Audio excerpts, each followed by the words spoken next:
मोठा भाऊ आहे तो, त्याला आब राखून बोल.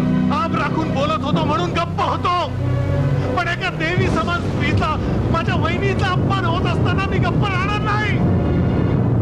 अरे 10 वर्ष जिने आपलं आयुष्य झोकून दिलं, तिच्यावर तू विश्वास नाही ठेवत आणि असल्या टिंपाट लोकांच्या बोलण्यावर विश्वास ठेवतो. अरे तू नशीबवान म्हणून तुला अशी बायको मिळाली, पण स्वतःच्या हातून स्वतःच्या संसाराचा इस्कोट करायला निघालायस. मी वहिनीला आणायला चाललोय. मग तो कोण तिला घरात येऊ देत नाही ते. माझ्यामुळे तिला घर सोडावं लागलं. आता तिला सन्मानाने या घरात आणायचं माझंच काम आहे. हिम्मत असेल तर अडवा.